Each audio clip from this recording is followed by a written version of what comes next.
Segunda-feira de carnaval, muito boa noite. Tribuna Independente trazendo uma programação repleta de informação, curiosidades sobre a vida e a cultura do nosso país. A gente vai falar de esporte, que já trouxe, na verdade, tantas alegrias ao nosso país. E hoje nós vamos falar de um esporte específico, o vôlei. E a gente vai receber a campeã olímpica Fernanda Ferreira, a Fernandinha do vôlei feminino. Mas vamos começar falando sobre cultura popular brasileira. Afinal de contas, estamos na maior festa popular do mundo, o Carnaval. E para entender esse fenômeno cultural, a gente vai receber o jornalista e professor da PUC de São Paulo, Roberto Coelho. Seja muito bem-vindo.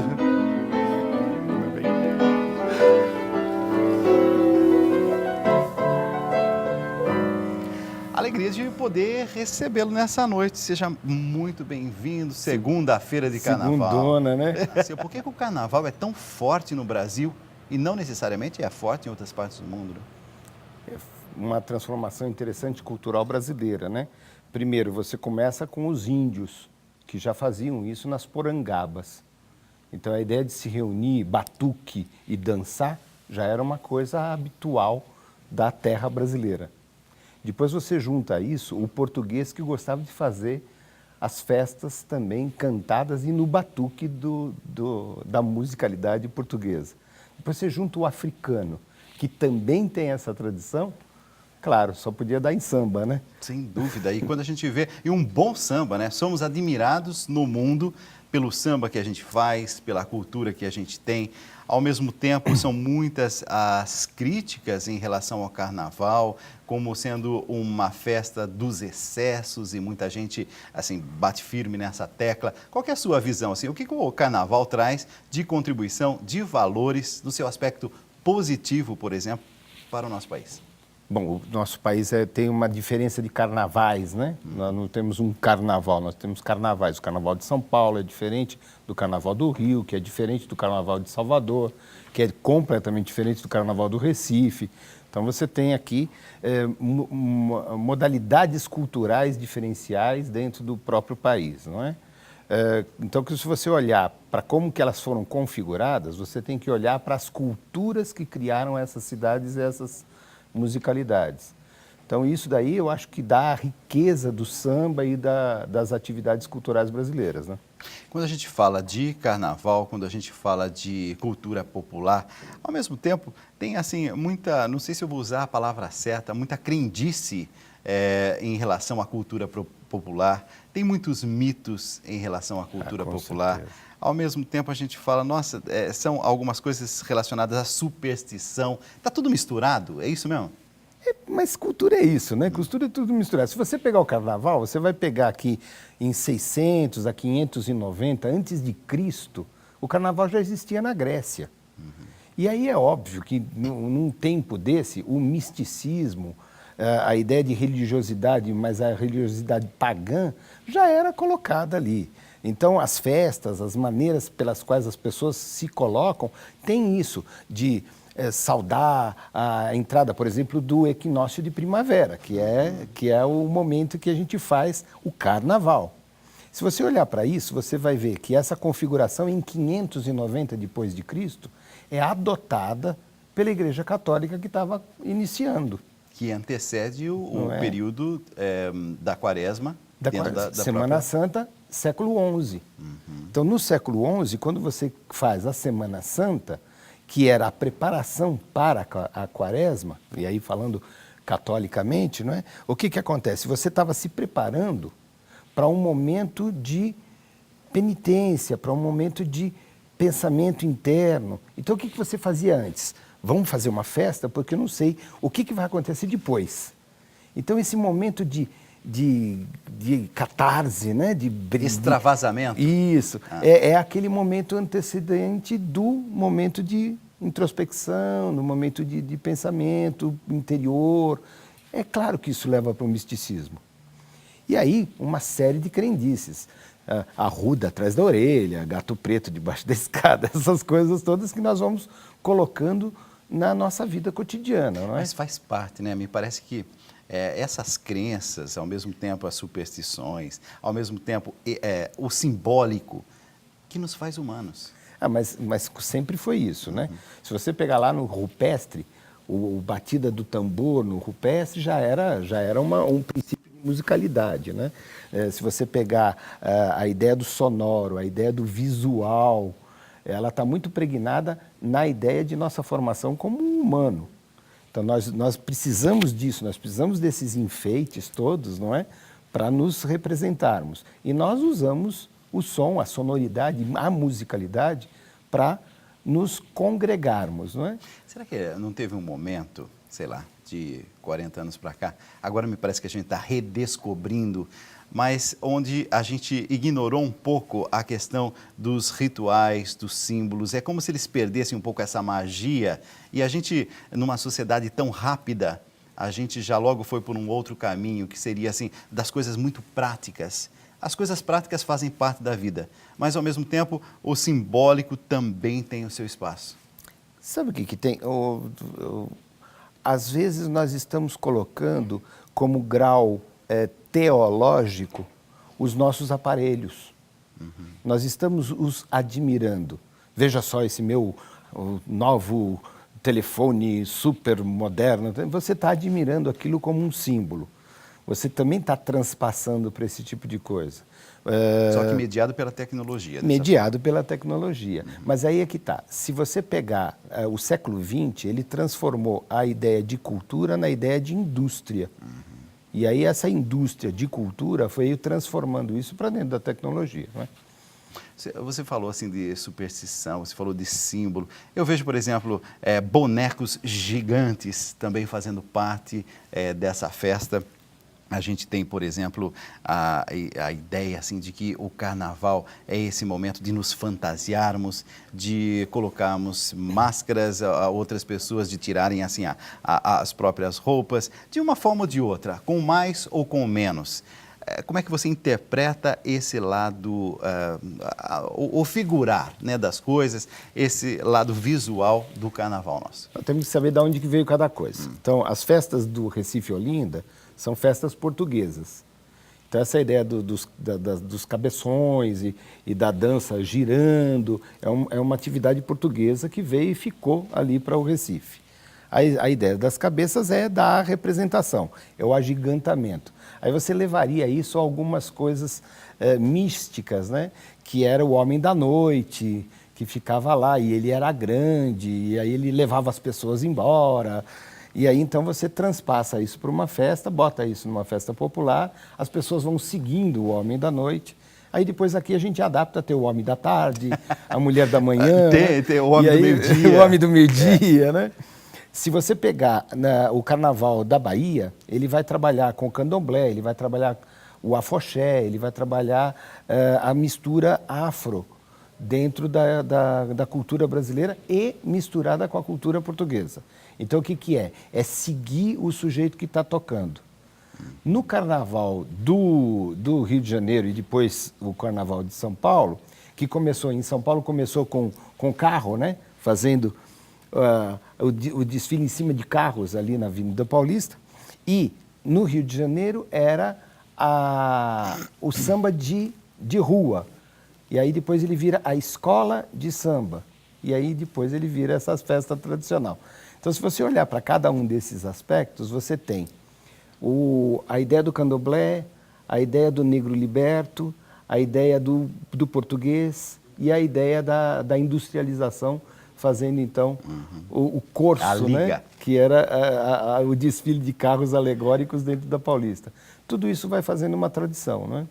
Quando eu vejo, por exemplo, a tradicional a lavagem, né, das escadarias do Bonfim, que inclusive antecede o carnaval baiano, eu fico me perguntando, mas assim, quais elementos realmente são católicos, que elementos estão relacionados ao candomblé, como é que a gente lida com essa questão cultural ou multicultural dentro de um mesmo espaço religioso, de um mesmo espaço social? Né?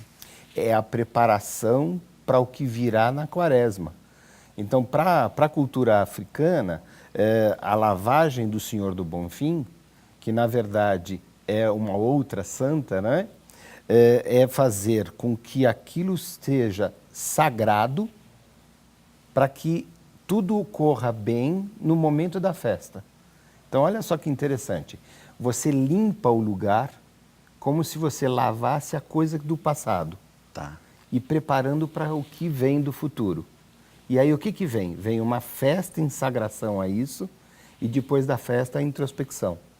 Então primeiro eu lavo o ambiente material, o ambiente do meu viver e depois eu me lavo. Já fazendo uma referência espírito, direta àquilo que é a minha realidade interior. Só que isso é afro.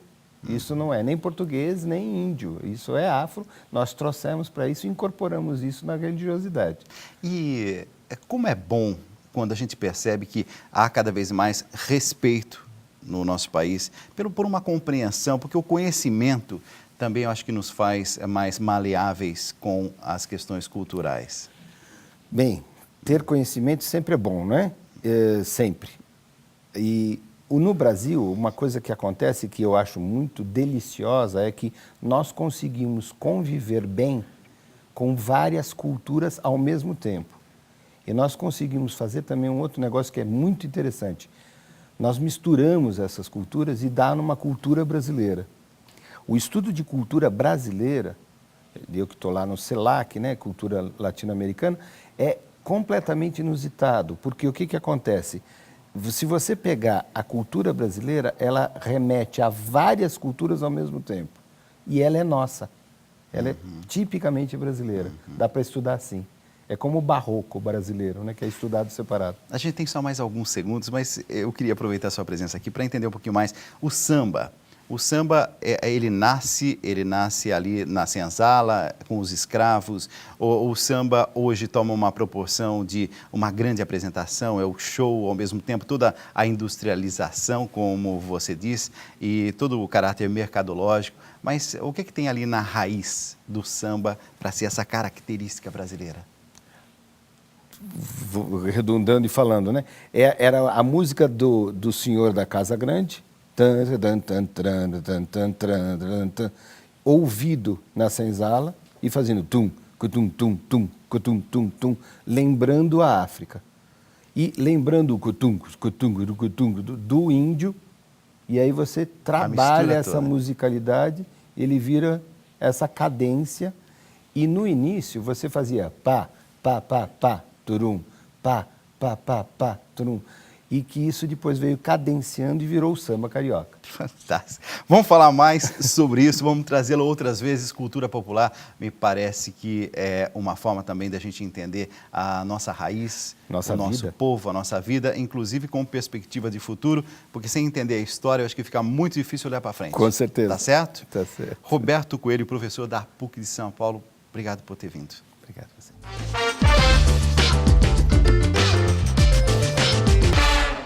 Reinaldo Canto, seja muito bem-vindo, nosso jornalista e também jornalista da revista Carta Capital. Boa noite, muito boa noite. Boa noite aos nossos telespectadores. E parece que há uma unanimidade, a gente não anda mais nas grandes cidades. A gente fala de mobilidade, mas na verdade, mobilidade que significaria talvez o sair, o partir, o voltar, cada vez mais difícil nas grandes cidades. O que a gente tem verificado que agora, com um grande aumento no número de veículos, que passou a ser muito fácil comprar os carros, né? Nós verificamos que as cidades elas foram construídas e planejadas de uma maneira a não atender efetivamente a população como um todo. As cidades eram construídas para carros, só que se nós virmos bem, por exemplo, nós temos em torno de 30% das pessoas que se deslocam nas cidades de carro. Enquanto, você imagina, então, se você planejar uma cidade para 30% da população, deixando de lado os interesses de mais de 70% das pessoas. Então, é muito importante que os nossos gestores públicos, tudo bem, já com muito atraso, mas comecem a pensar que a cidade precisa ser planejada e a mobilidade urbana para atender a todas as pessoas. Se começarem a pensar agora, na verdade, a gente sabe que não é uma coisa para próximo ano ou para daqui 5 anos. Me parece que o projeto tem que ser a longo prazo. Qualquer política pública, seja na área de mobilidade urbana, na questão da educação, da saúde, ela tem que visar sempre o longo prazo, no atendimento maior às pessoas e não simplesmente resolver, às vezes, um problema que é circunstancial. A gente, às vezes, vê uma situação em grandes cidades em que o gestor público, o prefeito, ele pensa assim, bom, precisamos construir uma ponte porque os carros precisam passar por aqui e não estão tendo acesso. Agora, Você pode até olhar a necessidade imediata de ter uma ponte, mas você tem que olhar a cidade como um todo. O que é aquela ponte, aquele valor que vai ser utilizado do teu orçamento para construir a ponte, vai repercutir no restante da população. Aquilo efetivamente é a melhor solução ou talvez outras ideias poderiam ser colocadas em prática? A gente vê, por exemplo, as atitudes que foram sendo tomadas ao longo de décadas, mas principalmente nesses últimos 10 anos, o grande incentivo para que as pessoas comprem o próprio carro. Ao mesmo tempo, a gente vem com todo esse discurso de que, olha, precisa mais pensar em políticas públicas, precisa pensar no transporte coletivo, mas não tem aí uma incoerência. Assim, ao mesmo tempo, alguém diz assim, não, mas isso aí é fundamental, porque a gente precisa aí ter o mercado aquecido. Como é que a gente fica nessa situação de querer aquecer o mercado e, ao mesmo tempo, de querer uma condição de vida melhor para todos nós? É uma equação muitíssimo complicada, porque desde que nós tivemos aquela primeira, eu acho que o nosso telespectador lembra disso, da grande crise que teve em 2008, que afetou principalmente os Estados Unidos e depois, na sequência, a Europa, na época o presidente Lula disse assim, no Brasil vai ser uma marolinha. Então, quer dizer, acabou até, na época, não atingindo tão fortemente o Brasil. E uma das medidas tomadas foi exatamente reduzir o IPI dos automóveis, como você disse, para manter a economia aquecida, para que as pessoas comprassem carro. Você tem uma cadeia produtiva que emprega muita gente, né, na cadeia produtiva do automóvel. Só que aí você faz o seguinte, não houve nenhuma contrapartida. Qual seria essa contrapartida? Você reduz, você tira os impostos, ou seja, você, de certa maneira, tira dinheiro de toda a sociedade e joga apenas num segmento, que é o segmento das montadoras. E a elas não é exigido nada, apenas que venda seus veículos. Assim fica fácil. Na verdade, se fosse feito em matéria de, vamos pensar em inovação, ou vamos investir, seja em carros flex ou movidos a biomassa, carros elétricos, não houve na época nenhuma medida nesse sentido. E aí, além de não se resolver só se resolver um problema a curto prazo, se jogou o problema principalmente para os prefeitos. Hoje a gente verifica aqui no Brasil, não são apenas as grandes cidades, as médias cidades brasileiras são problemas seríssimos para conseguir equacionar a questão do transporte. Só para terminar, temos só em uns segundinhos, mas e a condição, a gente falou das ruas, está tudo certo, assim, as complicações todas nós temos consciência, mas e a situação das nossas calçadas? Alguém me disse certa vez assim, olha, pela calçada a gente já percebe quem é o povo. Ao mesmo tempo, um amigo meu alemão me disse tempos atrás, Dalcides, não precisa ir para a academia, não. Anda ali próximo da sua casa. Não tem como andar próximo da minha casa. É como se fosse um rally. Exatamente. É aventura demais. Como é que nós vamos lidar com essa situação também? Olha, tem um estudo, até eu convido o telespectador a acessar o portal Mobilize, que é www.mobilize.org.br. E ele tem um estudo extraordinário sobre a situação das calçadas no Brasil. E a gente verifica que, na verdade, uma grande cidade, ela se constrói a partir do momento em que as pessoas possam andar. Né? E é interessante também a gente pensar que a calçada é o primeiro contato das pessoas, estejam elas em carros ou saindo de suas casas ou do trabalho. O primeiro contato é a calçada. Portanto, antes de qualquer outras melhorias, nós termos calçadas viáveis é sinal efetivamente de progresso e de que a gente começa a ir por um bom caminho. Eu quero te agradecer, Reinaldo Canto, da revista Carta Capital, nosso jornalista também aqui fazendo seus comentários, análises sobre fatos, realidades que tocam a vida de todos nós todos os dias. Obrigado. Um grande prazer, muito obrigado, boa noite a todos. A gente agora vai falar de um assunto que tem tudo a ver com cidadania, mas não é falar de qualquer jeito, não. Ele estuda os caminhos e as perspectivas para o Brasil. Eu vou conversar agora com o jornalista Adalberto Piotto. Vamos lá.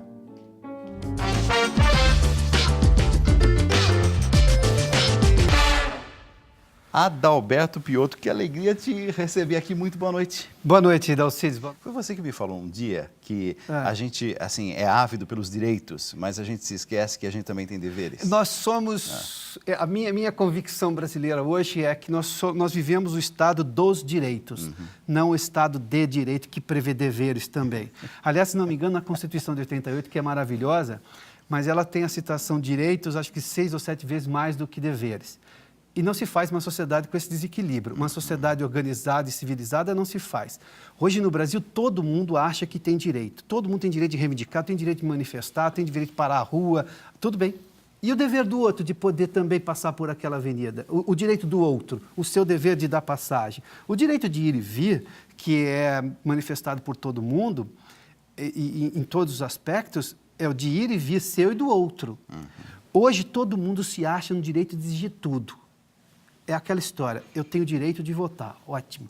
E o dever de cobrar o candidato que foi eleito e acompanhar o mandato dele? Não.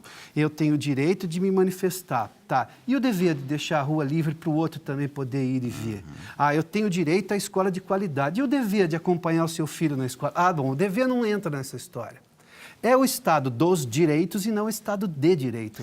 William Lopes, que é um grande jornalista do Band Esportes, tem uma frase que falou certa vez, eu falei, mas ele está certo. Ele disse assim, ninguém veio aqui e impôs a Copa do Mundo para o Brasil. Não. O Brasil foi lá, pediu, sugeriu. Tem um processo para candidatura. Então, tá certo, William, perfeitamente. Isso é um desejo, foi um desejo manifesto do Brasil, foi um manifestado pelo país. Eu quero sediar. Você concorre, enfim, na verdade quase nem houve concorrência, mas o fato é que o Brasil quis. Então, por exemplo, embora eu, e te digo aqui numa boa, que fui contra lá atrás, hoje eu não sou contra, eu vou de alguma forma receber bem quem vier assistir a Copa no país, quero que funcione bem, mas não vou deixar em nenhum momento de cobrar o que eu acho que devo cobrar. Porque esse é o meu dever de fazer cobrar. O reivindicar direitos nessa hora é o seu dever de cidadão, coisa que o devia ter feito lá em 2007 a maioria da população não fez. E quando eu digo a maioria, Dalcides, é a maioria dos ricos, é a maioria dos letrados, a maioria dos iletrados, a maioria dos ignorantes, a maioria de todo mundo. A maior parte do país embarcou naquilo. É impossível você ter um estado de coisas como nós temos hoje, que afeta a maioria, sem que a maioria tenha bancado isso no passado. Certo. Não há meia dúzia capaz de mudar o destino de um país. Não existe mais isso. Teria que ser uma ditadura, aí o ditador determina. Não é. A democracia é fantástica porque ela divide culpa também. Ela divide direitos, mas ela divide culpa. Se o país caminhou por esse lado, foi porque a maioria, de alguma forma, errou na mão. Não quero dizer que tenha feito com má intenção, não acredito nisso. Mas a maioria errou na mão. O sujeito achou que o político tinha que ser honesto, mas ele não foi quando ele tentou subornar o guarda. Ué, que diferença tem isso? A diferença está nos milhões desviados ou nos reais que você paga para o guarda? Mas o processo é o mesmo. É tão deletério à sociedade quanto. O que hoje parece ser, voltando ao assunto que você me perguntou logo no começo, porque os brasileiros estão deixando, eu de novo não vou questionar quem deixa, não há problema. Eu gosto de saber que tem brasileiros no mundo inteiro. A gente admirava os americanos nos anos 70, porque tinha americanos no mundo inteiro. Até porque depois da Segunda Guerra eles ficaram onipresentes no mundo. Faz bem ter brasileiros. Eu me sinto bem quando cruzo com um brasileiro lá fora. O que me incomoda é o porquê que esse brasileiro está deixando o país. E é nisso que a gente tem que se questionar para ver. Porque o que a gente vai fazer? Vai abandonar o país? Todos os 200 milhões de pessoas pegam o próximo avião, primeiro não vai ter aeroporto. E vai todo mundo embora e faz o quê? Eu tenho um amigo argentino que eu digo para ele, olha, eu faço quando eu vou comentar, sobretudo quando eu vou falar do meu filme lá, eu falo assim, tá, então a gente abandona o país? Eu falei assim, os argentinos disseram que aceitam, mas eles não querem os brasileiros dentro, pelo sim nós brasileiros. Então, não, aí as pessoas, não, para os argentinos, então, claro, é uma provocação só, né? Adalberto Piotto, que inclusive você falou do seu filme, fala rapidamente, temos 30 segundos, mas fala do seu filme, que eu acho que é assim, um dos melhores documentários que eu assisti nesses últimos tempos. Que você gentilmente me deu espaço no final do ano passado para falar dele aqui. O filme é um documentário, chama-se Orgulho de Ser Brasileiro, e claro, o nome pode gerar aquela ideia de que é ufanista ou é crítico demais. Tem nada a ver. É uma discussão real. Exato. De nós por nós mesmos, profunda, sem intervenção estrangeira aqui, porque é o que eu disse, você vai fazer o quê com o país? Vai abandonar? Não, vai consertar. Talvez o processo de conserto seja longo, mas o processo de conserto te dá o direito e a possibilidade, e eu chamo de o privilégio, de ser protagonista da mudança. Outros que nos antecederam trouxeram a redemocratização desse país, a estabilidade da moeda. Talvez agora seja o nosso desafio é fazer esse país ficar civilmente aceitável, a civilidade nesse país. Adalberto Piotto, jornalista e nosso comentarista de cidadania aqui no Tribuna Independente. Eu quero te agradecer. Eu fiquei curioso com essa história dos direitos e deveres, um Estado de direito, um Estado dos direitos. Vamos voltar a falar sobre isso? Vamos, com o maior prazer, Pode ser? Com o maior prazer, sem dúvida. Obrigado mais uma vez. Então, Cides, obrigado, viu? Obrigado a você aí de casa também. Olha, o nosso Santo Padre, o Papa Francisco, completa 1 ano de pontificado nesse mês de março. E para nós que pudemos acompanhar a sua trajetória e saber um pouco mais sobre a sua história de vida, as suas reflexões, seu modo de pensar, é claro que todos nós ficamos assim, encantados com o conhecimento e ao mesmo tempo com a humanidade do nosso Papa. E eu gostaria muito de convidar você a ter uma abordagem ainda mais profunda. Muitas vezes nós falamos de transformação, muitas vezes a gente fala de renovação da nossa igreja, mas são gestos concretos que trazem em si amor, ternura, é que realmente fazem a diferença. Por isso que eu gostaria que vocês conhecessem cada vez mais o nosso Papa Francisco, pelos gestos. Agora é hora de conhecê-lo através dos seus pensamentos, e é com muito orgulho que eu falo que a editora Ave Maria, que tem a missão de evangelizar e levar a palavra de Deus, tem feito um trabalho maravilhoso com o livro de Jorge Bergoglio, Papa Francisco, Deus não se cansa de perdoar. São as mensagens de misericórdia, de perdão de Deus. E hoje eu quero mesmo que esse livro esteja aqui em destaque. É um lançamento da editora Ave Maria, Deus não se cansa de perdoar, onde o nosso Santo Padre, o Papa Francisco, com as suas reflexões, com o seu jeito de conduzir, sempre de uma forma muito humana, muito fraterna, muito dele e com essa densidade toda de conhecimento. O nosso Papa tem realmente grandes e boas inspirações para a humanidade. A gente vê isso nas homilias, repletas de profundidade espiritual, e ele sempre tocando numa tecla fundamental. Deus é um Pai misericordioso e a sua essência é sempre o amor. Deus não se cansa de perdoar. É um livro no qual o Papa Francisco nos prepara para viver a Quaresma através da oração, da penitência, do amor, do perdão, conhecendo um pouco mais quem é o Deus de misericórdia.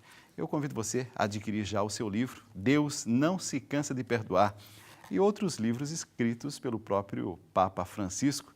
Você entra no site www.avemaria.com.br, você pode ligar no horário comercial 0800 7730 456, ou se preferir, você pode ir até uma livraria católica mais próxima aí da sua casa. Editora Ave Maria, um compromisso com a palavra de Deus. Convido você a realmente fazer uma experiência de oração lendo bons livros. E bons livros, editora Ave Maria. A gente acredita, a gente gosta, a gente vê. A gente vai fazer agora um rápido intervalo e logo em seguida a gente vai falar com o William Lopes, jornalista do Band Esportes. E também a gente vai receber Fernanda Ferreira, a Fernandinha do vôlei. E a gente vai falar sobre essa modalidade esportiva que tem sim tocado muita gente para o gosto e o desenvolvimento do esporte. Mas são muitos os desafios. Quais são os desafios na visão de Fernanda Ferreira? Rápido intervalo, eu volto já já.